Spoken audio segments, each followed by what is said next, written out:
O ser humano não faz a sua parte na comunhão com Deus. Depois de errar, foge. Adão, que quer dizer humanidade. E o Senhor pergunta: onde estás? Um carcereiro russo perguntou ao rabino: por que Deus, sendo onisciente, sabedor de tudo, pergunta para o homem: onde estás? É porque o homem deve se fazer essa pergunta: onde eu estou nesse momento da minha vida? Nesse mundo em que estou, o que eu estou fazendo da minha vida?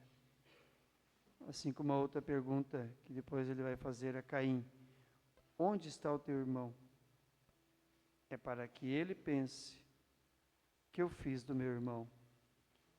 Esse irmão de quem eu tento desviar o olhar, ou a quem eu feri, no caso ali, matou. Para que o ser humano sempre se questione. O ser humano não assume a culpa. Adão põe a culpa em Eva, Eva põe a culpa na serpente, ninguém assume, só a serpente será amaldiçoada. Não assumir a própria culpa é não abrir-se ao amor de Deus, que sempre nos perdoa. No Evangelho, este pecado de raiz, querer fazer-se igual a Deus, está presente também nos doutores da lei, que querem trocar o mal pelo bem, dizer que Jesus faz o bem a partir do espírito maligno. Ora, Jesus disse: se os demônios destroem e acabam com os demônios, é um reino que se desfaz por si mesmo. Uma casa dividida em si mesma, se destruindo. O que Jesus traz não é a divisão. Diabo quer dizer divisão. Se nós, na família, na igreja, andamos divididos, é o espírito maligno que está operando. Diabo, a divisão. Se estamos divididos por questões ideológicas, opiniões políticas, por sentenças morais na comunidade, das pessoas que acham que algum tipo de gente é inferior, vale menos para Deus, por sua condição moral, não merece o amor de Deus, então andamos divididos. E aí não é o amor de Deus que está conosco, não é Jesus Cristo que está conosco. Então Jesus inicia um caminho novo, lá em Cafarnaum, terra de gente misturada com estrangeiros, pagãos. Ele anuncia o reino de Deus, o amor de Deus para todos. Esse amor de Deus atinge a todos. A casa de Simão e de André é pequena para comportar tanta gente para ouvir essa novidade. É um caminho novo. Não é um remendo novo numa roupa velha. É um caminho novo de liberdade, de amor, de alegria, de inclusão de todos no abraço amoroso do Pai. Ninguém está fora. É claro que as pessoas fechadas nas tradições não iam entender isso. E as reações continuam. Vimos no domingo passado. Já os herodianos e os fariseus já tinham tramado como matar Jesus. Já nos primeiros 5 conflitos já existe o plano de matar Jesus. Eles não se conformam com o que Jesus está revelando, porque querem, os doutores da lei, fazer a cabeça das pessoas sobre quem é Deus. Querem convencer as pessoas sobre a lei.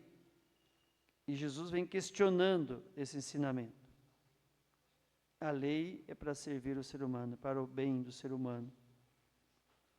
Não há mais essa mentalidade. Os que não cumprem a lei direitinho são castigados. E por isso que estão nessa situação. São pobres, são doentes. Por isso, porque Deus os castigou. Então, essa mentalidade não passa mais. Deus é amor e não castigador. Até os conterrâneos de Jesus e os familiares têm todos gente boa, mas aquele farisaísmo popular na cabeça deles. E eles não aceitam muito bem o jeito de viver em Cafarnaum, onde as pessoas estão misturadas com os estrangeiros, com os pagãos. Ainda acham que Deus é o Deus só dos judeus.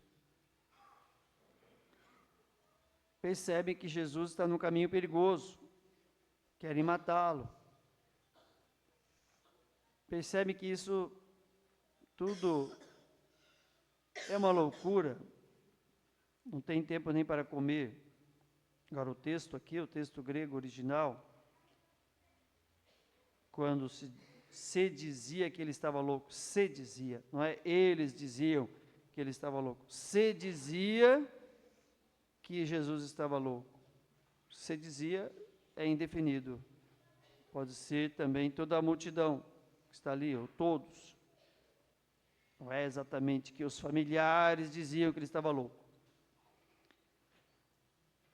Querem talvez tirá-lo de circulação para preservá-lo, mas ele não pode parar o seu caminho. Quem faz parte da sua família? Os que fazem a vontade do Pai. Isso não exclui os seus parentes, mas não há privilégios. E é claro que Maria é a primeira de todos, aquela que voltou a sua vida para isso. Faça-se a tua vontade. Quem faz a vontade do Pai é meu irmão, minha irmã, minha mãe. Faz parte dessa nova família.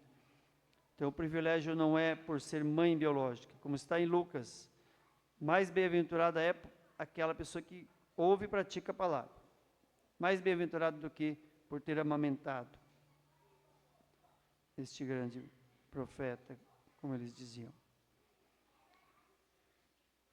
Nas primeiras comunidades cristãs, talvez havia algumas pessoas em Jerusalém, na comunidade que se formou ali, que achavam que por terem algum parentesco lá com Jesus, teriam mais privilégio do que outros na comunidade. E isso não existe. Todos são da família de Jesus, e não há privilégios. Não há honrarias ou posições mais importantes por causa disso. Então, numa sociedade que está já numa neurose coletiva, numa loucura coletiva, pela sua mentalidade, quem age diferente é chamado de louco. Chamado de louco, é assim Jesus. Jesus não é contra a família, defensor da família. Várias outras passagens, não vamos aqui explicitar tudo isso em detalhes. Sempre defendendo a família, honrar os pais, preciso na sua idade, o matrimônio indissolúvel, etc. Mas a família daquele tempo precisaria mudar, porque passava para os filhos aqueles valores da religião oficial, de que o estrangeiro é inimigo, tem que ser destruído, ou amaldiçoado,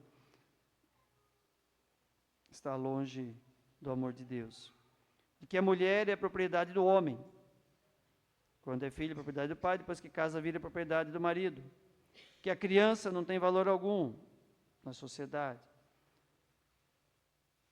E que os pobres e os doentes são castigados por Deus, por seus pecados. Então, todas essas ideias que vinham da religião oficial eram transmitidas dentro da família, e isso não pode mais acontecer.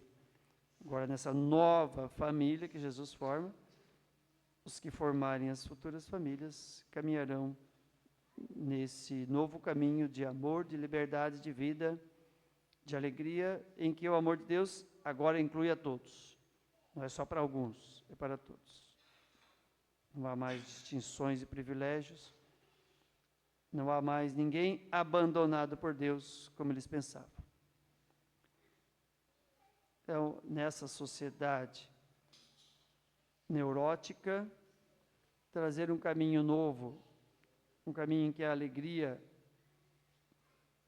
está no amor, faz algo desconcertante. Jesus é desconcertante para todos, até para os seus próprios familiares, nesse contexto. Pensemos na sociedade de hoje. Pensemos nas neuroses coletivas de hoje. Carl Gustav Jung, psicanalista cristão, dizia que a neurose é o sofrimento da alma que perdeu o seu sentido. Hoje se fala da inteligência espiritual. Existe a inteligência racional, a inteligência emocional, mas existe também a inteligência espiritual, que é dar um sentido à vida. Quando as pessoas perdem o sentido de viver, quando os jovens são conduzidos por caminhos de busca de satisfação, de prazer, que vai destruir a si mesmos e aos outros, seduzidos por esses caminhos de morte. Até a indústria, um parênteses, até a indústria hoje está achando um novo jeito de seduzir os jovens para o vício, que é o cigarro eletrônico. Causa mais mal ainda do que o outro cigarro tradicional, mas tem os sabores lá, não sei o que, para atrair adolescentes, jovens, para esse caminho de autodestruição. Quando as pessoas querem achar sua felicidade nessas satisfações passageiras, consumismo, no bem-estar, na fama, na aparência do corpo, na posição social, no poder, no dinheiro, elas logo veem que isso satisfaz por um pouco, mas não para sempre. E já buscam outras coisas que satisfaçam. E entramos nessa sociedade líquida, onde tudo parece não ter consistência, porque tudo que se busca é sem consistência mesmo.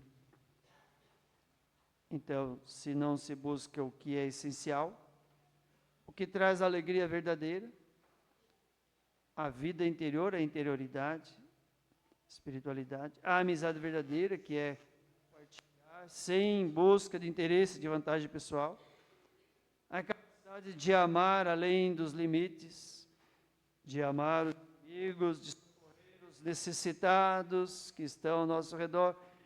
Sem isso, a vida vai ficando só uma busca de si mesmo, uma busca exagerada de si mesmo.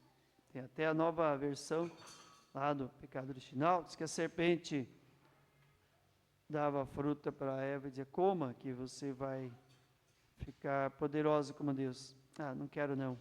Coma que você vai ter o mesmo conhecimento de Deus. Não, não quero. Coma que você que vai determinar o que é bom e o que é mal. Ah, não quero não. Coma, bobo, que emagrece. Ah, daí come, né? Mas existe também a idolatria dos homens, não só as mulheres têm as suas idolatrias, os homens também têm, inclusive essa de corpo sarado também, muitos homens também têm essa idolatria. E tem outras idolatrias também dos homens. Dá para fazer uma outra historinha correspondente ao homem, com essa mesma lição. Então, esses valores que não têm consistência, não são capazes de levar a uma vida com sentido. Capazes de tirar as pessoas do melhor caminho para se viver. E daí as pessoas acham que aquele que está buscando o caminho do bem, do amor, da partilha, da solidariedade, está fora de si, é Beelzebul, ou diriam hoje, comunista. Papa é comunista, o Papa vai dizer não é comunista, é evangelho. Socorrer os pobres é evangelho, não é ideologia. E assim, nós vemos que os fariseus tentavam dizer que Jesus contaminava as pessoas para o mal, chamando de Beelzebul. Beelzebul que era uma corruptela daquele deus filisteu, senhor das moscas, e os fariseus trocaram uma letrinha lá, Baal-zebul, quer dizer o senhor do esterco, deus do esterco, ou seja, Jesus estaria contaminando as pessoas fazendo o bem, contaminar, como é que vai o mal combater o mal? Isso, somente o bem é que combate o mal, somente se responde ao mal com o bem, assim ensina a carta aos Romanos, e assim que é o ensinamento de Jesus. Se o mal faz o mal a si mesmo, se destrói, não tem. É como a pessoa que está sentada no galho da árvore e vai serrar o galho ali do lado do tronco, vai cair. É o bem que é capaz de destruir o mal, e não o mal. Se um mata, e depois outro vinga e mata, o outro vinga e mata, há um círculo de maldade. Se o bem não interromper esse círculo de maldade, se não houver o perdão, mas aí tem aquela história da primeira leitura, ninguém assume a culpa. Temos guerras, judeus, palestinos, russos, ucranianos, e todos põem a culpa em outro. Ninguém assume a culpa. Ninguém tem culpa. Enquanto ninguém tem culpa, e na verdade todos têm culpa, tanto numa guerra como na outra, os dois lados têm culpas. Enquanto ninguém assume culpa, não existe paz, porque se acha motivo para destruir o outro. Assim também no fanatismo religioso, ideológico, que nós temos, às vezes contaminando as igrejas cristãs também. E esse pecado contra o Espírito Santo, está bem explicado no Evangelho, Jesus falou isso porque eles disseram que ele agia pelo príncipe dos demônios, pelo maligno. O que é esse pecado? É atribuir o bem ao mal, o mal ao bem, atribuir o mal a Deus, o bem ao maligno, trocar as coisas, como o profeta Isaías já tinha chamado a atenção, eles trocam o mal pelo bem. Então é pecado contra o Espírito Santo, não acolher o amor de Deus.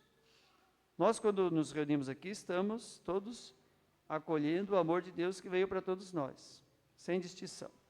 Ninguém é indigno desse amor de Deus. Alguém diz, mas eu sou tão pecador, não sou digno de entrar na igreja. Não, Deus acolhe a todos, seu amor acolhe a todos. Então, o pecar contra o Espírito Santo é, por exemplo, não aceitar que Deus pode perdoar. O desespero, Santa Teresinha escreve isso.